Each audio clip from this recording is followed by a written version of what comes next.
Bentornati a tutti i telespettatori a Mattino Verona, siamo in diretta con voi per parlare di nuovo del tema del giorno di oggi. Oggi parliamo di Covid Hotel, sono infatti una ventina le strutture ricettive che nel Veneto che nelle scorse settimane hanno dato disponibilità per diventare Covid Hotel e sono quindi entrate nella lista regionale che a regime dovrebbe contare almeno un albergo per provincia. A Verona sono 3 le strutture papabili che si sono dette disponibili, si tratta dell'Arc Hotel di Verona, dell'Hotel City di San Giovanni Lupatoto e dell'Hotel Postumia di Dossobuono. Sul tema però ci sono ancora delle criticità, alcuni nodi che riguardano la gestione degli ospiti che sono da chiarire. Allora per fare questo siamo in collegamento telefonico con Manuela Lanzarin, assessore regionale alla sanità del Veneto. Buongiorno assessore.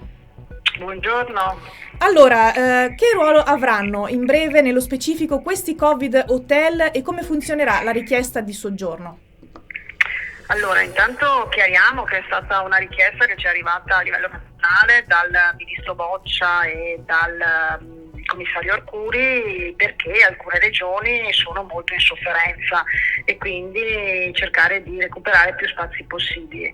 Il Veneto, se parliamo della parte sanitaria, perché in alcune regioni i Covid Hotel hanno anche funzione sanitaria, cioè diciamo di assistenza più leggera, in Veneto non c'è bisogno di questa specificità, nel senso che noi sia con il ricovero in area non critica e poi il post ricovero diciamo alta cura intensiva lo facciamo tramite la rete delle strutture intermedie, degli ospedali di comunità, quindi noi non abbiamo oggi bisogno di una fattispecie di questo tipo. Per quanto ci riguarda, i Covid Hotel sono delle strutture alberghiere che vanno incontro a quelle persone che non riescono a fare l'isolamento, la quarantena a casa. Questo perché non hanno gli spazi logistici per farlo e quindi ci sono delle situazioni, le abbiamo avute anche nel veneziano, rispetto a delle comunità di stranieri con tanti insetti che avevano bisogno di spazi per fare l'isolamento, no? Oppure situazioni di persone, non so, una coppia di anziani che però è difficile che la persona non ancora negativizzata torni a casa perché abitano in un appartamento con una stanza, un bagno, una cucina, insomma, ecco, situazioni di questo tipo. Quindi noi siamo in questa fattispecie. Certo. Ecco, a Verona, come dicevamo, sono 3 le strutture che si sono dette disponibili, ma come ci hanno confermato un paio di proprietari di hotel, la notizia di essere entrati nella lista regionale sarebbe arrivata senza comunicazioni ufficiali. Ecco, come mai è successo questo? Ma a me non risulta questa cosa qui, guardi, noi abbiamo utilizzato e fatto questa procedura.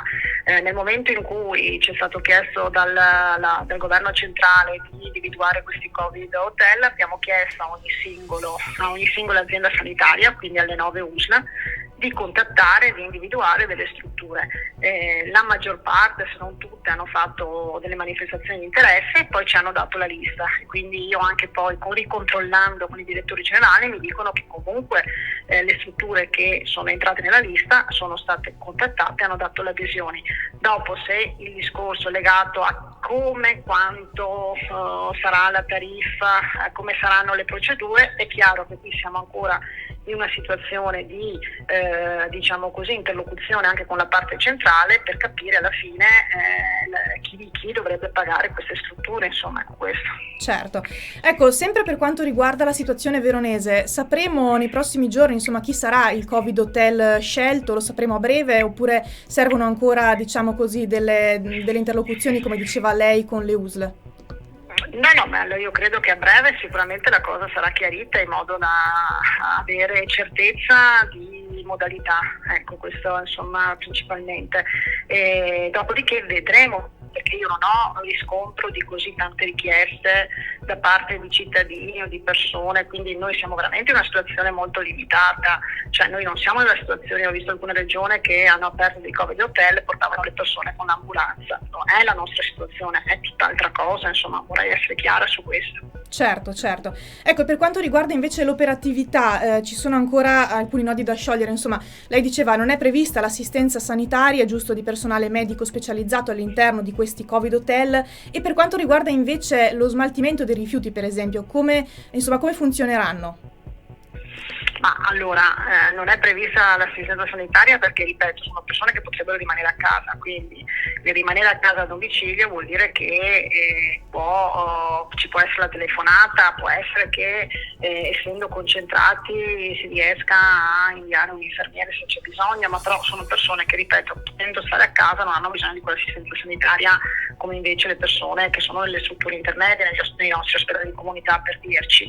Per quanto riguarda appunto anche tutto il resto, siamo in attesa di capire bene quali saranno le procedure per poi trasmetterle ai diretti interessati, insomma. Certo, perfetto. Benissimo, allora noi ringraziamo e salutiamo Manuela Lanzarina, assessore regionale alla sanità del Veneto. Grazie per essere stata con noi oggi. Grazie a voi, buongiorno. Benissimo, allora noi vi ringraziamo e vi salutiamo, vi diamo appuntamento oggi alle 12:30 con il nostro Buongiorno Verona e nuovi ospiti per il nostro tema del giorno. Grazie per averci seguito e un buon proseguimento di giornata.